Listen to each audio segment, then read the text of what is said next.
Our next guest, she's already here. That is Coach Kat. Hello, Kohila. Hi, she's all the way from France. That's a long way travel. But she's smiling. Yes, That's yes. awesome. Awesome. It's not as late as sometimes we have our meetings, so it's all good. It's daylight. Awesome. Who's excited for Kat's talk? Coach Kat's talk. Who's excited? Love it. This time I'm going to do it right, Kat. All right. I'll start introducing you. She stands for building safety before something. We will find out. She believes connection is the. Will you share with us, Kat, later in your presentation? Yes. Absolutely. She is committed to showing families how presence does something. She is here to remind us that when safety comes first, something happens. But she didn't tell me. But she is here to tell you guys. So welcome, Kat. Thank you. Thank you so much, Kohila, for having me here. I'm really excited to share everything that I have with you about this. The title of the presentation, Safety Before Strategy. So that's already one of the answers. And how presence rewires everything. So I know that we've been talking a lot about some of these topics already in the last few days, and presence has been one of them. But I would like to talk to people about presence that have just logged in right now or are just here today. And so presence is not really this physical presence. When we talk about presence, it's really more about being present, emotionally available, listening without interruptions, without judgment, calm, engaged, open. And so I think that I want to try and connect with some of the people in the audience here. If you're from my generation, at least, let's think about our parents, both of your parents. But if I were to describe my parents in their presence, so my father was always present physically, but he would be behind a newspaper waiting for dinner to come in. And if you were going to interrupt him, you'd better have a good reason and not any bad news whatsoever. So I didn't feel safety in his presence. So in this case, it's not presence, right? He was present physically, but I didn't feel safe. However, there was my mother, and my mother was the presence. So I knew that no matter what, if I was being silly or if I had a problem, she was there without interruptions, without judgment, calm, engaged. Even if she thought, oh no, here's trouble again, she didn't let it through. She just listened. And she was my rock, and she still is my rock today. So that's what we mean about being present. How many of you have heard when you're in your childhood or said some of these? If you don't calm down, I'll take it away. What do you mean you can't find them? Did you even look? What did I just say? You're not listening. Did any of you ever hear any of those? Or did you have any other key phrases that you can share with us that you remember hearing or using? Any different ones from anybody else? Maybe you have a yes. Nobody had anything different. Somebody said absolutely all of these. I'll give you something to cry about. That's a perfect one. Yeah, that's great. Okay, so what about, I have you think about it in a different way. Now, if you were or have said some of these at some point, can you tell me what was your nervous system doing when you said that? See if you can type that on there. What was your nervous system going through? If you were using those, if you don't calm down, I'll take it away. What is your nervous system going through? You're not receiving this, you're giving it, right? You're the parent. Yeah, feeling overwhelmed. You're stressed out when you're saying things like that. Okay. Some of you are already some of you I think are already in the childhood era where you're like, I remember hearing this and I felt stressed. I felt panic and anxiety. Yeah. Okay. So we've all used those. Maybe not everybody, but okay, I've used some of those or maybe even all of those, and I've definitely heard them. But what's important is to get that idea that what we feel in our nervous system, none of these are positive. It means that our nervous system is in the negative, right?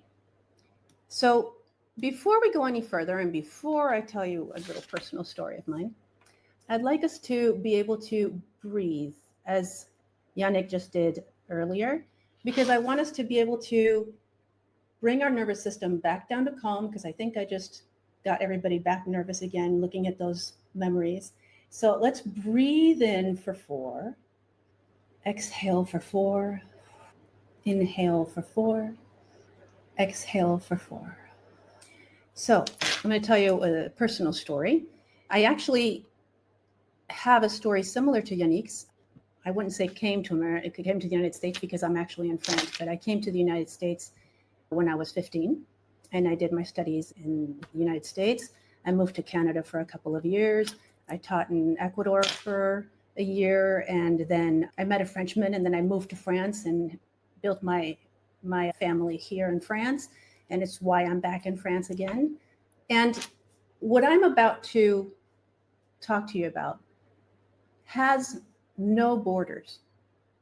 This is something that I've used with my kids, with my students, and diversity.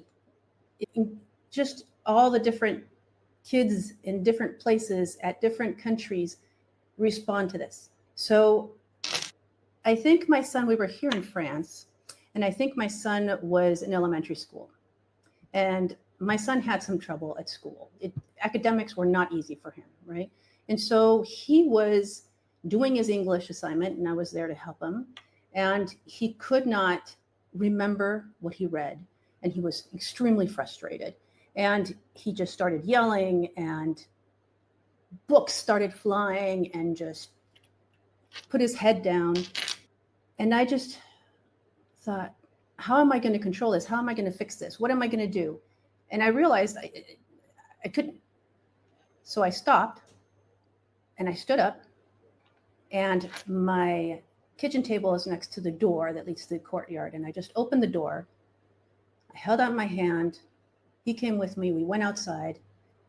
We just took a few breaths, and I'm still holding his hand. I still remember this like I'm seeing it happening yesterday. And we looked down on the ground and we just breathe. And then we look up to the sky and we see this big tree that we have in our courtyard. And then I say, breathe again. And then he came back to looking down again, and he just turned around and he gave me a big hug. And he just started crying. And he just started crying and crying. And so he just was able to let those emotions out, right? And stepping out of that situation was the magic key that I didn't know was there. And it's now looking back at it that I'm able to now link those dots, right? And so when he was calmer, we came back to the table. The energy was now calmer again. We started talking. We talked about 10 minutes about something completely unrelated to school. And then I said, are you ready to try again? And he said, yes. And so we did, in a calmer way, knowing that he was safe and it was with his emotions now in check. So why is that story important? I want you to think about 3 different systems that were going on underneath, right? Underneath the exterior, because as Dr. Miller talked about, we have this exterior and then this inner. And so the 3 systems that were really going out of whack there were the nervous system, his emotional system, and his energy system, right? And we have lots of other systems that are going on. But once one was out of whack, then it kind of spirals and takes the other ones with it, because all of these systems are interconnected. So for example, we were able to reset, or he was able to reset his nervous system by becoming calm instead of feeling like he had a control with the situation. He was able to reset his emotion system, making space for his feelings, like knowing that his feelings were valid and it was safe to let them out, the frustration, etc. And he was able to reset his energy system as well by shifting the room's energy to a calmer energy, right? So I want to give you 2 pieces of advice that I got from my sister when I was in high school. When I was in high school, my sister was in officer training for military police. And she would come back sometimes and tell me what she was learning and so forth. And two things that really stuck with me ever since I was in high school. The first one was never react, act. She said, if you react, then it's going to be wrong. Whatever you do, it's going to be wrong. So if something happens and you feel threatened or whatever, you never react. You think about it and you act. And the second one that she told me was, if you cannot control it, then you cannot worry about it. And those were two things that guided me for a long time. I was able to let go of things that I could not control because I knew I could do nothing about it, and I couldn't carry that weight of some things that I couldn't control. And say the second advice again. The second advice was what? The second advice was, if you cannot control it, then don't worry about it. So you don't worry about something that's happening to somebody else. Yes, you can have feelings for them. You can maybe help them, listen to them, but you don't carry that burden, right? Because it's not yours. You don't control it. And then, of course, the other one that I mentioned was react and not act.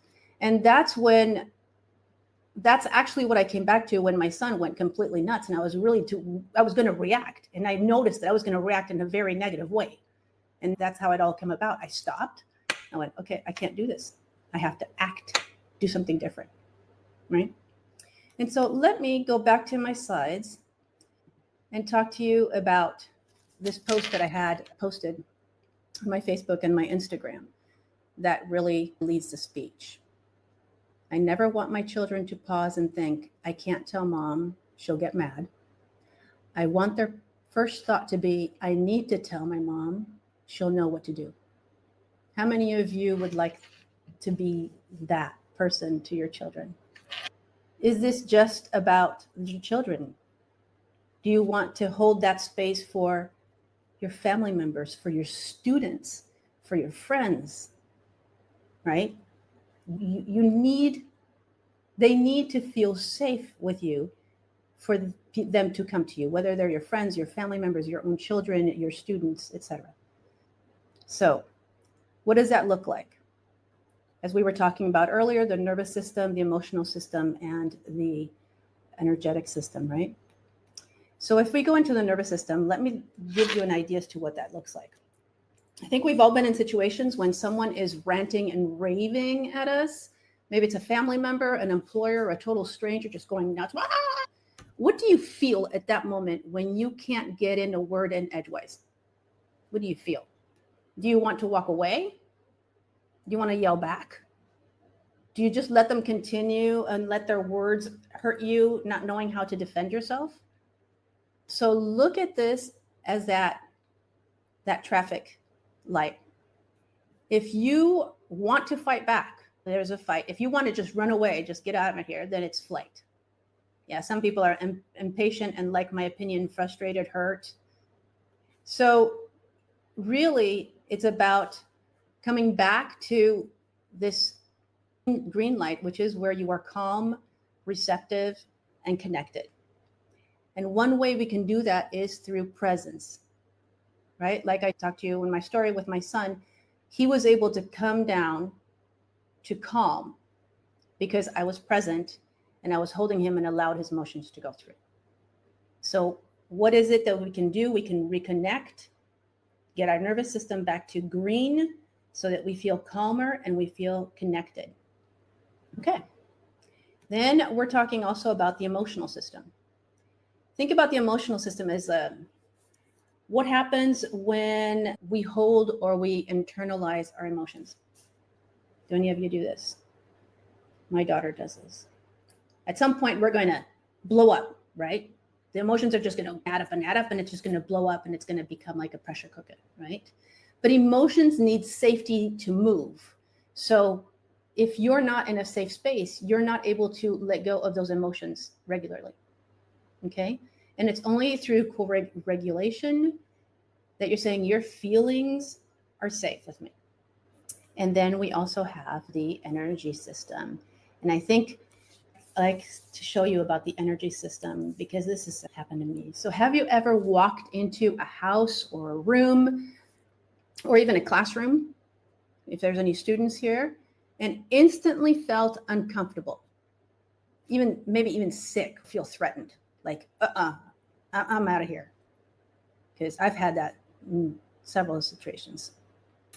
How about, have you ever met someone that you are instantly feel amazing around them? Like you just met Santa Claus.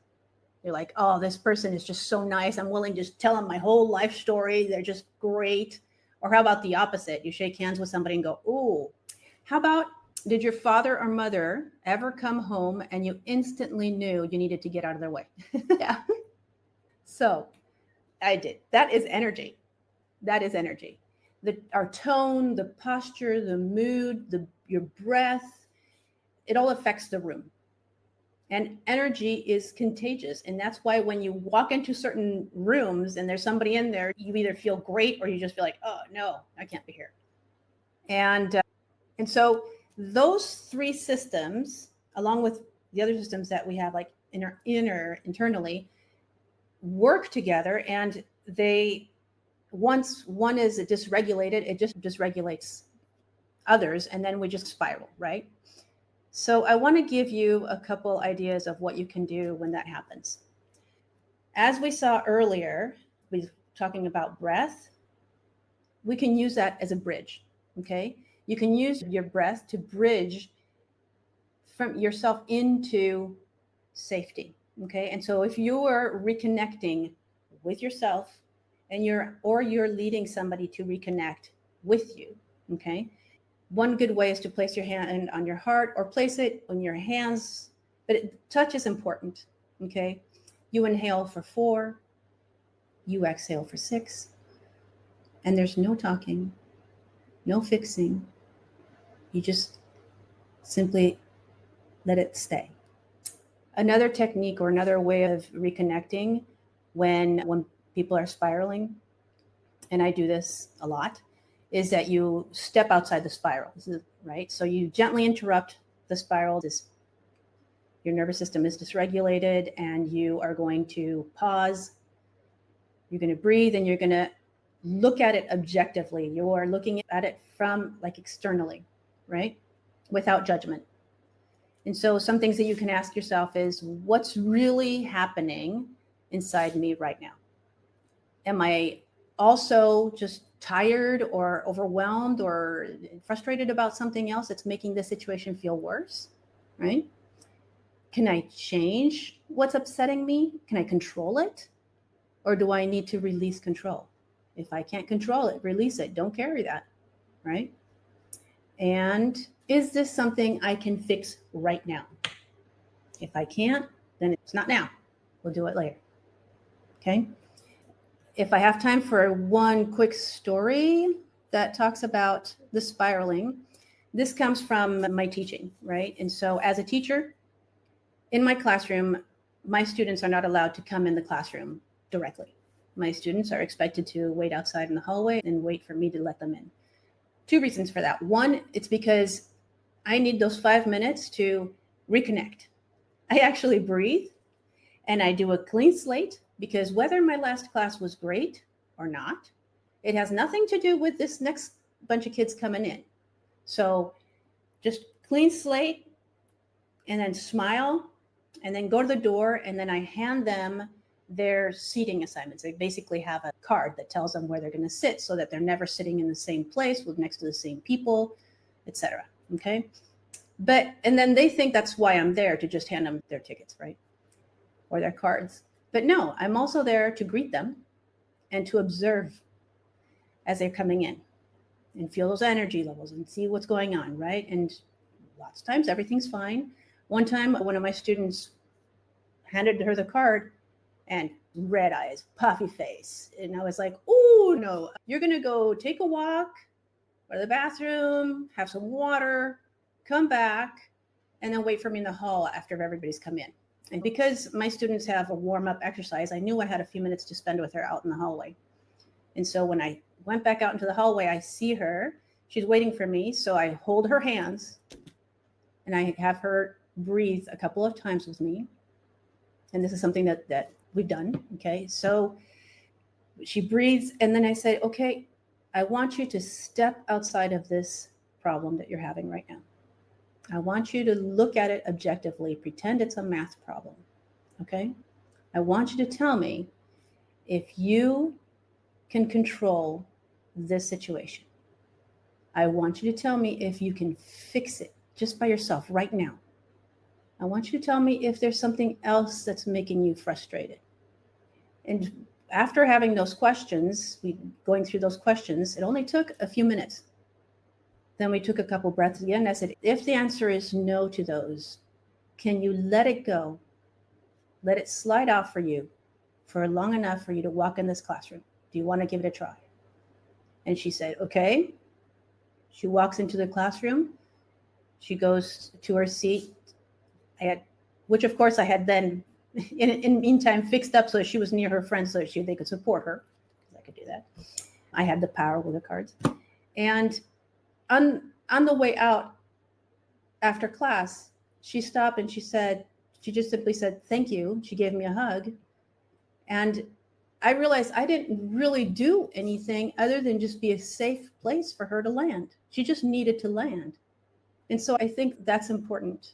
I think it's important to be able to reconnect yourself so that you are that safe space for them to land and help them reconnect when you can see that they're just spiraling.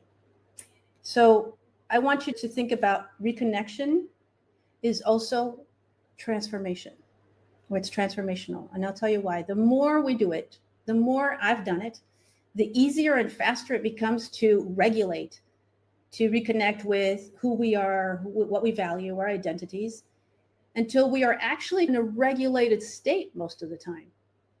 And just recently, I was at the river with my daughter and we were jumping into the river from the rocks.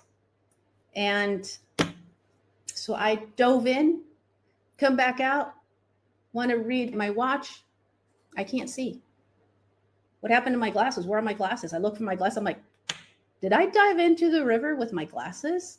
And he says, no. So she had actually filmed it. So she looked at the film. She's like, oh my gosh, you really did. And I'm like, okay.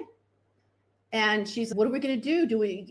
Maybe it's somewhere down there. Do you want me to go? And I'm like, I don't think they're going to look for it. They're at the bottom of this river or just going down the current. And then she's like, how can you be that way? I would be completely freaking out. And I'm like, I can't control it. I can't fix it. I can't do anything about it right now. So what is the point of getting upset about it? That would just make you upset, right? So let's just finish our day and go have some ice cream as we had planned. And then you're going to have to drive home because I don't have my glasses. So that's what happened. And so I think I want to tell a story because the more that you do it, the easier you can come back. And then I just want to close with this slide and say, you don't have to say the perfect thing. You just have to be safe enough to stay, for those around you to stay. I hope that was helpful. You didn't say, let's go fish those glasses out of the river? She did see like a stick that was there. So there was a dark thing. And she's like, maybe we should go in there and just see what that is. And then she was afraid of the fish to dive in. And it actually became a much funnier situation than it was. An excuse to relax. You had a ride home. You hired a driver for yourself. So that's awesome too. Any questions for Coach Kat? Anything?